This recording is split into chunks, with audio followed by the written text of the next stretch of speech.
Welcome, everybody, to It Tastes Different Gaming Appetizers. Tonight, more bad news in the video game industry, more layoffs.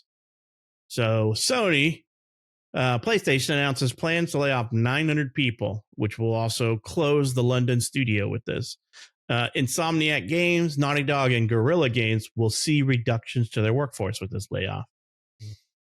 Which it basically is 8% of all their combined studios, so 8% of their headcount. It's the latest news in multiple different companies doing layoffs. So the video game industry is hurting right now. That's 8% or 900 people is a lot of people. We're hearing about lots of games getting canceled, lots of people getting laid off in the gaming industry. It's a very fickle market right now. And as we've mentioned earlier and before, it's self-correcting, right? Lots of people were playing video games during COVID.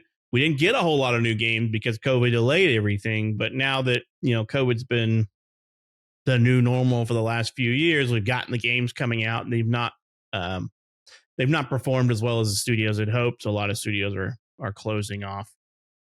Closing down studios and laying off people, which just completely sucks. So, like I said, the London studio close is pretty rough. They're the ones who they did the Horizon Forbidden West one, right?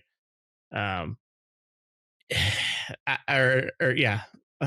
Forbidden West. They did the Call of the Mountain one. They're that VR focused studio from Sony, so they're getting closed, which is probably not good for Sony's first party. They're the ones that Fire Sprite Studios or whatever that does some other VR games for them. What has London Studios done? They've done Sing Star series and Blood and Truth and PlayStation VR Worlds is some of the things that they put out. But like I said, there was some big names in there that were you seeing a lot of good games from, like Insomniac and Naughty Dog and Guerrilla Games. They're seeing reductions in their workforces. So I hate to hear this, especially first and foremost for the people losing their jobs and then having to go into the job market, especially in the gaming industry in this climate. Maybe it's time to think about, getting out of the gaming industry if their coding skills could be used somewhere else. I don't know. The problem is that we see a lot of these people go off and create their own little studios and an indie studio, and some do really well and some don't. It's the gaming industry is really hard to make a new studio work, right? You have to have like a great idea that just pans out and becomes a perfect idea and everybody loves, which is hard to judge sometimes what people are in the mood for. You could put a game out that's wildly popular, develop a game that's wildly popular, and by the time you're ready to release it, it's old news or yesterday's news, right? People are tired of zombies. They're tired of vampires. And you put out this killer, amazing game, but people don't want to play any zombie or vampire game or anything like that. So, it's rough to see 900 people lose their job. It doesn't really say, what they're going to do for these people, if anything, which I hope companies this large, especially like Sony, they're doing something for those employees that they're letting go, like some type of severance package, some type of stipend that they hold them over for a few months or something, few months salary, whatever they can do, they should do, and they better be doing, because these people gave their livelihood to a company that decided to just shake them off. A lot of layoffs between 2023 and now into 2024, and it's continuing. With that being said, we got news earlier that Sony wasn't publishing any more first party. They weren't developing any more first party popular franchise IPs and for like a year. Maybe this is part of it because their first parties seem to be losing, their heavy hitting first parties seem to be losing significant amount of staff. So they're retooling, or they, who knows what they're doing. I hope that they've got some things in their wheelhouse and they're not just, I don't know, they're going to be reeling over this. It's a morality killer in their industry, right? If Sony lays off this many people, 900 people from their different studios, it's a morale killer all around. People are worried about their job. They're going to start looking for other things just to be sure. It's a rough time to be in video game development for sure. Nick, what do you think about Sony laying off 900 people, and then the closure of their studio, the London studio. What do you think about that?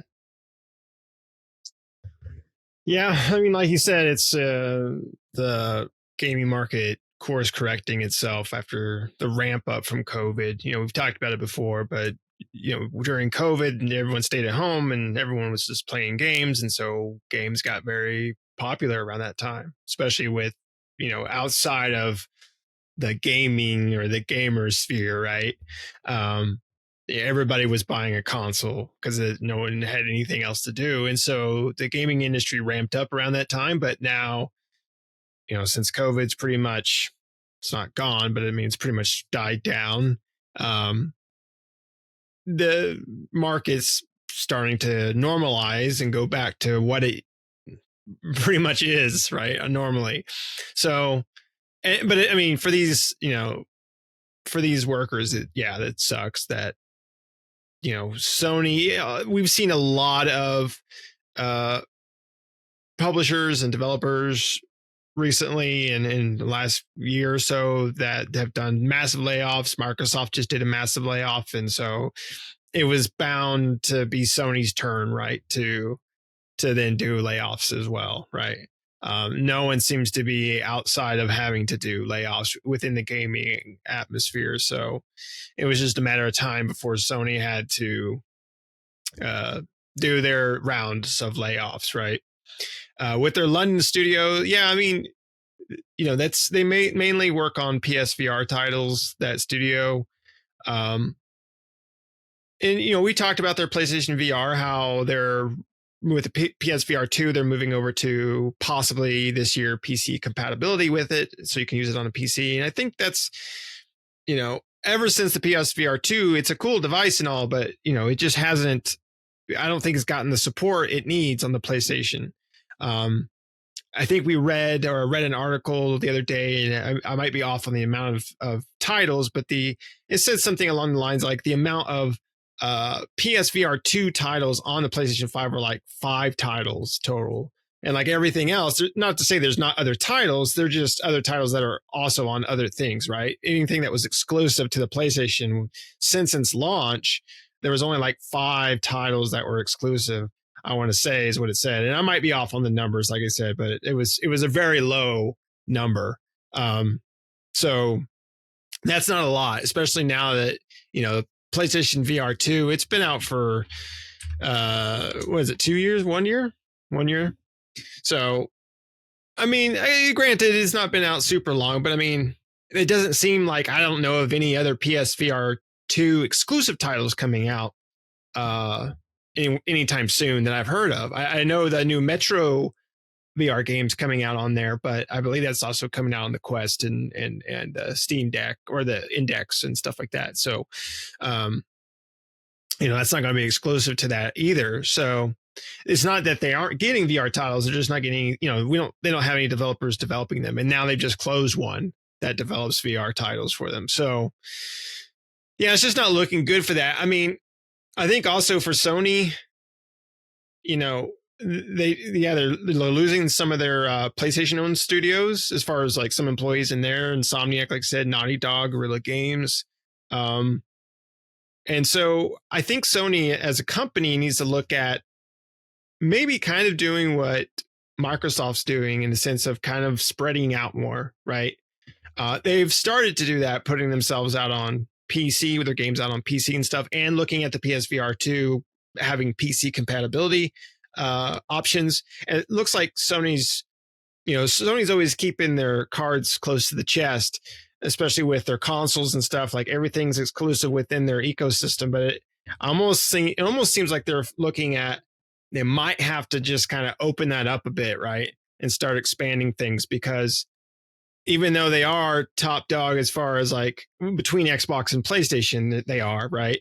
As far as console sales and goes, but we know that consoles really don't make it for developers. It's really the software and stuff, and the more places you can put your software, and the more chances people will have to buy said software and accessories and stuff, is really where Microsoft and Sony and all those and Nintendo make their bank, right?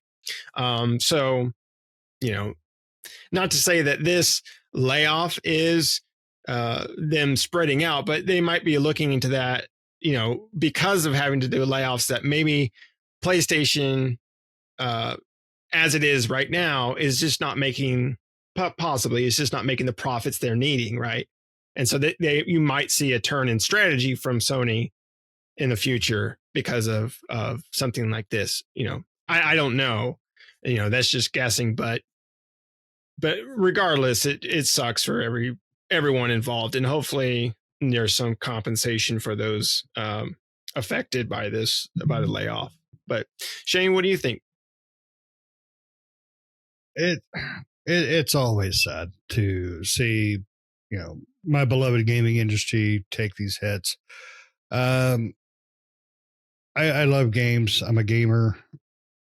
When this things happen, it makes me concerned about the future of games. Like Pat was saying, it's hard for new studios to come up.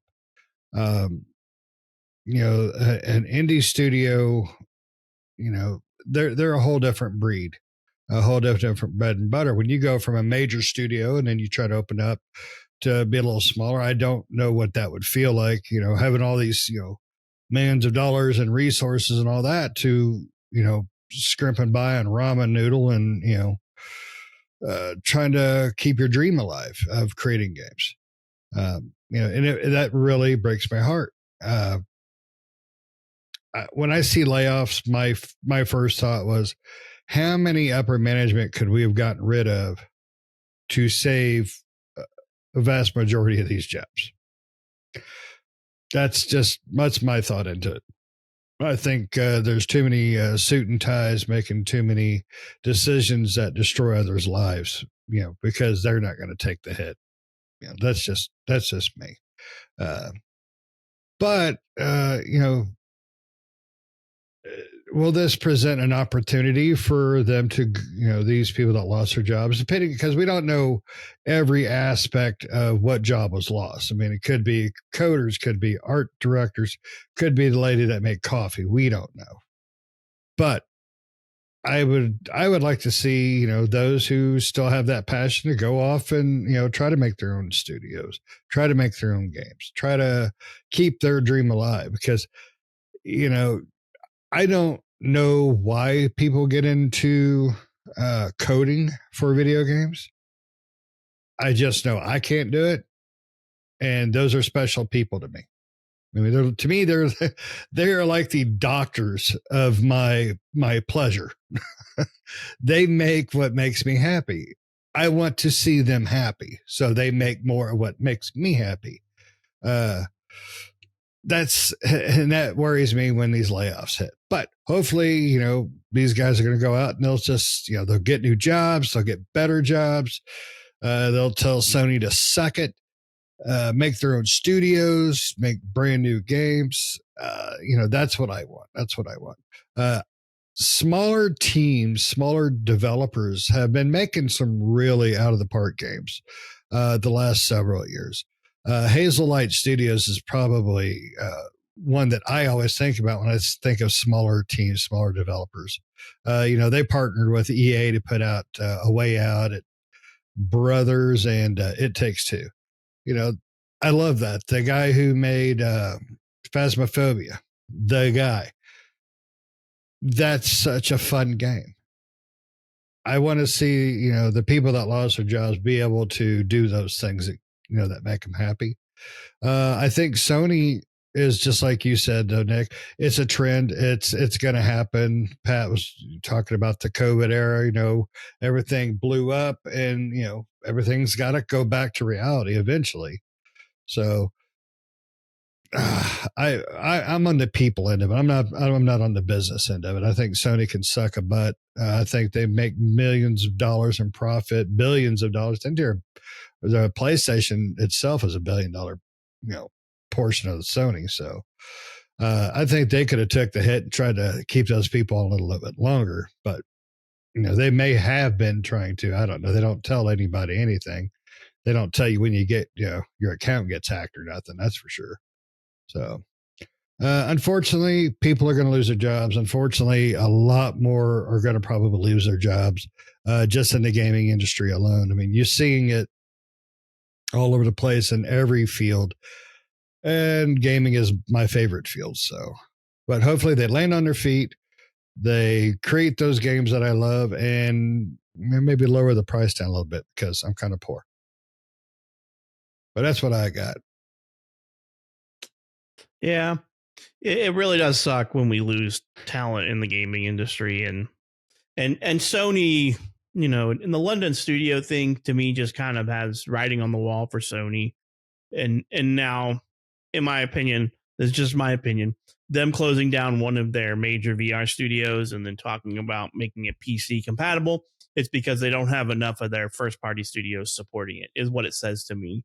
And they need to open it up to make this headset more successful for them. They need to open it up so that they can play the games that are on the PC side of it, you know, and what that probably really means is that there's going to be a PC app that allows them to translate those VR games for Quest and the Vive and the Index to the PSVR 2, right? I mean, that's probably what it's going to be. And then either, I don't know if it'll stream to the, you know, I almost have to stream to the console, I would imagine, because the PSVR 2 can't be played wirelessly, right? It's wired. I don't own one, so I can't speak to that. And that's, I know it's wired to the PlayStation, but I don't know its capabilities beyond that. I know you can't play it wirelessly from like the PlayStation to the headset. I'm pretty sure you have to have it wired into the PlayStation 5. Okay.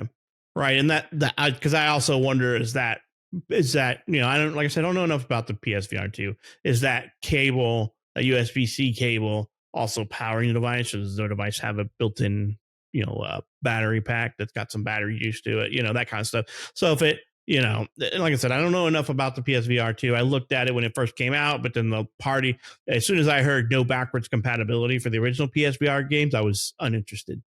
You know, I mean, when I heard 40 games, I'm like, okay. And then we're still sitting at just a little bit more than that. Only like what, two first party games, 2 first party studio games, and like a couple of more that are exclusive to that only. The Quest has kind of dominated the market in, you know, with those kind of, with the VR headsets, you know, just because they have the ability to play tethered and untethered, you know, so, you know, I hope that something happens that Sony can get their feet back under them and get on the right path again. 900 is is only 8% of their people, right? But 8% is a lot. But Microsoft, we can't forget, Microsoft just little over a month ago was like, what was it, 1,600 or 900, 1,900? It was a lot. Yeah, 1,900. 1,900. Yeah. That's a lot of people. So the gaming industry is hemorrhaging talent right now, and you know, so it's hurting. You know, they're just not making the money they thought they would make, and I don't know where their heads were at. You know, somebody had to have thought people are no longer playing as many. There's no longer as many people playing video games as there was this year, and not to mention the slow roll of games because of COVID. And now that they're starting to roll them out, they're not as. And I don't know what they base this off of a lot of times, because it should just be revenue in versus revenue out, determining if a game's successful or not, right? If I pump $100,000 into, it's hypothetical because video games cost millions. So if I pump $1 million into a video game, what do I need for it to be successful? Are you saying it needs to make 10 million to be successful? Because that's a hard thing to do, right? Or if it costs me 30 million to make, does it need to be $100 million to be successful? You know, what is success? And that's different to every company, because I think multiple times I've heard like Square Enix say that this game was a failure, and I'm like, it made millions of dollars. How is this a failure of a game? It's because it didn't meet their performance, whatever they thought internally. You know, they thought they would swipe up a bigger piece of the pie, and so sometimes I just wonder where some of these game execs get their numbers from. It's like they just pull them out of their ass and go, "I'm going to spend 30 million. This game's going to make $300 million, or it's a failure. It's a financial failure." And I'm like, if your game made double than what you pumped into it, it's still a failure. I'm like, my brain just is like, what? You know, if you make a profit, that's not a failure. I mean, if you could pay all your bills and then you got any profit afterwards, Hell yeah, that's a good day. Yeah, I mean, but it just depends, right? Because if they're saying if Square Enix, let's just say Square Enix makes one game, we know they make more than that. But if they say they make Square Enix and they have 300 people making Square Enix, and it costs them 30 million to make the last Final, Square Enix makes Final Fantasy, the last Final Fantasy, and it takes them 6 years to develop a new game. They have to make enough money from that first title to fund the next title, and so on and so forth, because they publish their own games. They don't outsource their publishing and get external funds. So, and if the next game takes them 30 million, then they're going to have to make at least 30 million for the first game just to stay afloat. So, I mean, that's where they probably go into it. But at the same time, if the game cost 30 million to make and you made 60 million, it could float you through 2 games, right? So, but what I see is happening is these games that came out during COVID were like a critical success and a financial success because it cost peanuts to make, 10 million, and they made 500, 300 million, whatever. And they were just throwing money around like it was water and not preparing for the future of what should have been writing on the wall is that people are stuck indoors playing video games. The number of players rise. And then eventually when everybody goes back to being allowed to go outside, that's going to crash back down to pre-COVID numbers. And that should have been some foresight on there. Instead, they just thought this gravy train was going to continue its freaking skyward trajectory. It seems like no foresight in the industry. They just expanded frivolously without thinking about the future and about what's going to happen when people are allowed to go back outside and be humans again and interact with everybody. The only people you're going to still keep on your roster of potential sellers is the gamers who were there before that are there, and they should have just counted that's where it's going to be. And they needed to create a stabilization point with a slow growth of 3 to 5% every year, not this double digit growth and triple digit sales growth they had during COVID, which they should have known is not a sustainable growth pattern. And they do. I guarantee you they know this, but they just thought that's future us's problem, and we can always reduce staff to fix this problem. And that's what they're doing. They're just reducing. Their thing is reactive, reduce staff to fix the problem. And it is unfortunately when corporations and upper leadership, they don't see people, they see numbers. That's the truth of the matter. It's how they see, and how you're just a statistic number to them. If I am losing money or I didn't make enough, my shareholders doesn't feel like I gave them enough dividends or enough increase in share stock price. We have to figure out how to make that up, because no matter what company you're in, numero uno on a public company is shareholders. Shareholders are numero uno.